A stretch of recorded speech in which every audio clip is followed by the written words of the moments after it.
Bien, continuamos en la central de informaciones. Hace algunos minutos tuvimos un espacio para analizar este problema que está generando alarma en la población en nuestro país, que es la violencia contra la mujer.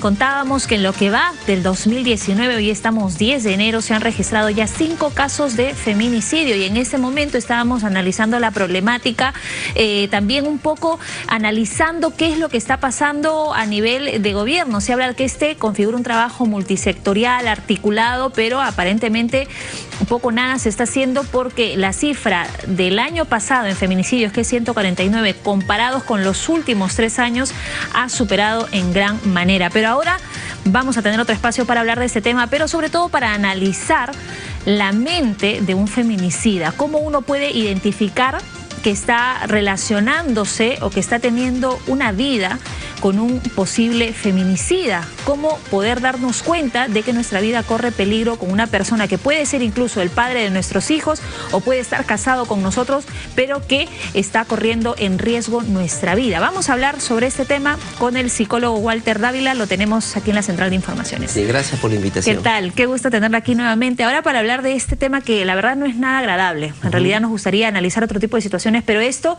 es un problema. Estamos empezando el año recién.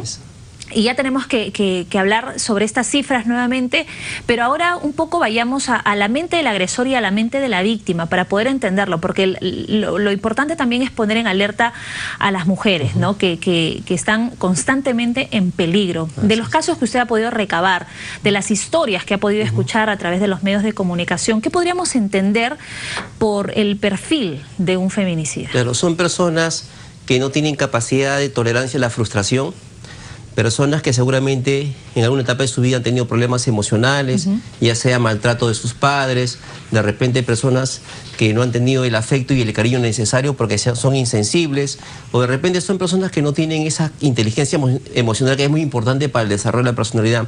Son personas que son impulsivas, personas que ven a las personas como objeto y no como persona, pero eso tiene que ver mucho por ejemplo, hágase la redundancia, con la parte psicológica, que es la parte social de lo que ha aprendido de los padres, de su historia, pero también tiene que ver muchas veces con el cerebro, porque las últimas investigaciones que se han hecho, estamos viendo que la parte del cerebro que es la más evolucionada, que es la parte, el córtex prefrontal, donde está la razón, la lógica, la capacidad de saber lo que es bueno y lo que es malo, la capacidad de tomar decisiones, la capacidad de regular el comportamiento. Cuando esta zona del cerebro no funciona bien o está dañada, entonces se deja llevar por los impulsos, ya sea por la parte límbica, que son las partes emocionales. Por ejemplo, si alguien me hace un daño a mí o me insulta o me agrede, yo quiero pegarle, quiero de repente matarlo o meterle un puñete, pero la parte del córtex cerebral me dice un ratito, cálmate, tranquilo, respira, no hagas eso, entonces no logro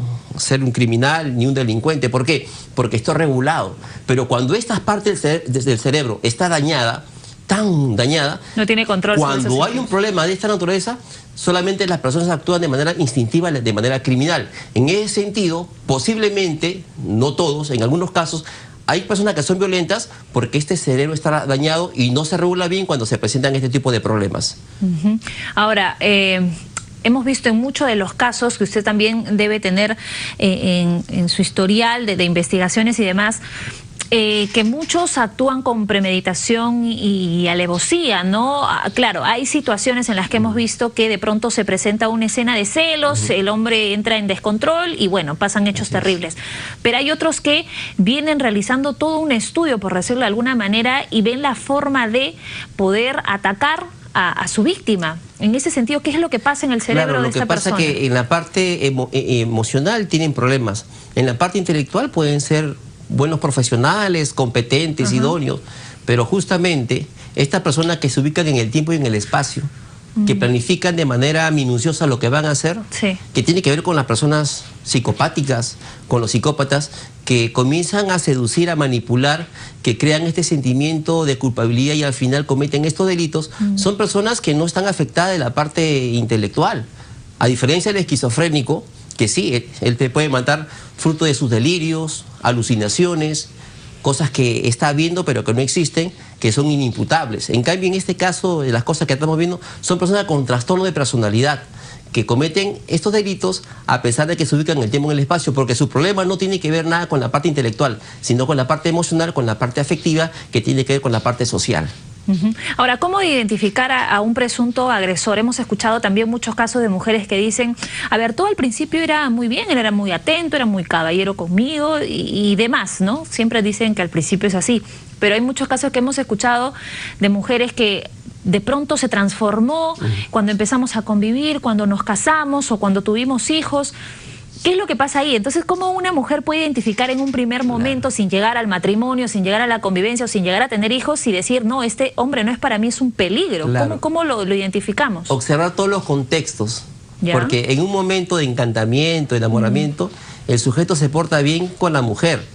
Pero veamos cómo ha estado con su familia. Es importante conocer el entorno. Claro, su entorno, si es divorciado, cómo se comporta con los amigos, cómo se comporta, por ejemplo, cuando la chica llega tarde o cuando sale a fiestas. Entonces uno va viendo algunos pequeños detalles que me van dando a conocer el tipo de comportamiento. Lo que pasa es que cuando uno está enamorado o enamorado, no quiere ver. Es muy permisivo. Claro, y piensa de que es normal, pero no es así. Uno cuando se concentra en el contexto, en todo lo contexto de su vida familiar de las personas, poco a poco se dando cuenta que a esa persona no les conviene. Y más aún, como tú comentabas inicialmente, no solamente es problema de él, también es problema de ella, porque ella debe tener carencias, y si esas carencias no se solucionan, siempre va a estar en lo mismo, porque ella permitió, porque el agresivo no es la única vez que comete este tipo de y siempre se dirige al mismo perfil de víctima, constantemente, ¿no? Agrede, ya sea con palabras, ya sea con lisuras, con golpes. Pero si yo permito, la pregunta es ¿por qué lo permito? Claro. Si estoy permitiendo yo algo, es porque hay algo también en mi ser que no pone límites. ¿Y por qué no pone límites? Por mis carencias. De repente tengo miedo de quedarme sola, tengo miedo a que mi hijo no tenga para comer, tengo miedo porque no tengo plata, tengo miedo, por ejemplo, porque soy dependiente. Cuando el ser humano no trabaja esa carencia, entonces siempre le va a pasar lo mismo. Entonces no es problema solamente de él, también es de ella. Claro. Porque ella puede separarse de ese personaje, pero engancharse con otra persona, pero le va a suceder lo mismo. Pero cuando uno trabaja sus carencias y se fortalece, están las condiciones ya de poner límites a todas las personas que le agredan, y en ese sentido va a trabajar bien, va a estar con buena salud física y mental. Claro, hay que analizar también si se está repitiendo el mismo patrón, ¿no? ¿Cuál es el inconveniente? Así es. Claro, uno a veces no sabe con qué persona se está metiendo, con qué persona se está relacionando, pero como usted dice, hay ciertas actitudes, ciertas reacciones que nos ayudan a identificar. Así es. Y al identificar, pues uno tiene que cortar, ¿no? Claro. Ya si tú lo estás permitiendo, ya estás tolerante, entonces realmente corres un riesgo. Denuncies y lo que sea, pero si sigues manteniendo esa relación, ya estamos siendo negligentes de alguna manera y poniendo en riesgo nuestras propias vidas. Ahora, casos que han llamado la atención muchísimo, de estos últimos incluso, y los del 2018, perdón, que fueron realmente crudos, hemos visto a muchos hombres asesinar a sus parejas delante de sus hijos. Es más, asesinar a sus propios hijos. O sea, ya eso supera todo tipo de lo que uno se puede imaginar. O sea, de verdad, a veces uno puede analizar, puede criticar, puede cuestionar, lo que sea que fuese, pero ya ver una situación así cruda, tan cercana, es algo que uno ya no puede pensar qué puede pasar por la mente de esa persona, ¿no? O sea, asesinar a la mujer que te dio a tus hijos, estos niños inocentes que probablemente tengan años viendo en vivo y en directo cómo sus padres han pasado por situaciones difíciles, probablemente años, y ahora tengan que ser víctimas de esta situación, que nada tienen que ver con las decisiones que puedan haber tomado sus padres. Y sobre todo si estos niños están presentes y están viendo esa escena, evidentemente que le está causando traumas. Traumas, de todas Y tú sabes maneras. que todas las experiencias que son inesperadas se alojan en el subconsciente de por vida. ¿Y eso qué puede significar en un futuro? Si es que no se atiende. Niños con depresión, niños con ansiedad, niños que también se vuelven violentos. Sí. Existen dos posibilidades. La primera, que estos niños, cuando sean jóvenes o adultos, se vuelvan pandilleros, agresivos, con bajo rendimiento escolar, niños que no tienen la capacidad para tolerar la frustración, o también pueden ser niños salvadores, porque jóvenes que han visto, por ejemplo, cuando eran pequeños, a sus padres pegar o de repente cometer estos tipos de actos, cuando ya están adolescentes y jóvenes, protegen a los niños.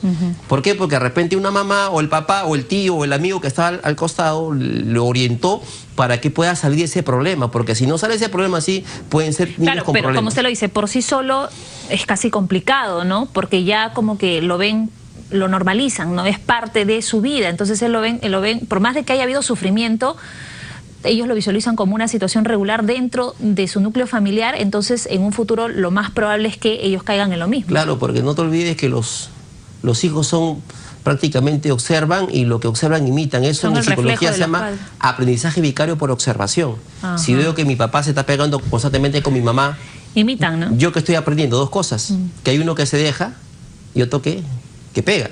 Yo voy al colegio, le pego a mis amigos o me dejo pegar. Claro. Porque ellos piensan que la vida es así. Ellos no tienen la capacidad de razonamiento, no tienen la capacidad de crítica, no tienen capacidad de análisis. ¿Por qué? Porque esta parte del cerebro no está desarrollado, que es la parte prefrontal, donde está la crítica, razonamiento, el análisis, que eso se va a evolucionar poco a poco, va a madurar. Pero en la medida que son niños, ellos no van a poder diferenciar entre lo que es bueno y lo que es malo, y se van a dejar llevar por los instintos y prácticamente con todo lo que han aprendido y han visto en la sociedad. Para terminar, doctor Dávila, estas mujeres que han pasado años de agresión, que ahora quieren empezar un nuevo capítulo en su vida, en el sentido de dejar de lado las heridas, los golpes, los maltratos, y quieren vivir una vida feliz, quieren darse oportunidades y demás. ¿Existe algún tipo de tratamiento que a ellas les ayude a sacar de su mente, quizás no olvidar, pero que al recordar eso ya no signifique un dolor? Claro, estás hablando muy bien, porque en terapia olvidar no significa olvidar, sino no asociarse al problema. Claro. Yo puedo recordar una experiencia desagradable en mi vida, una experiencia traumática, pero si no siento nada, me curé. O sea, la cuestión no está en olvidar, sino en identificarte con el problema, en no asociarte. En la medida que esas personas trabajen sus asuntos inconclusos, asuntos que están pendientes, que en la actualidad se están generando con síntomas de depresión, síntomas de ansiedad, mientras no trabajen ese problema, evidentemente van a estar complicados en la sociedad. Pero si estas personas aprenden a trabajar sus asuntos pendientes, lógicamente que en el futuro van a potencializar al máximo sus capacidades. Y evidentemente que estas personas necesitan obligatoriamente terapia. ¿Para qué? Para resolver estos problemas que tienen en su pasado. Y en el caso de los niños de igual manera, ¿no?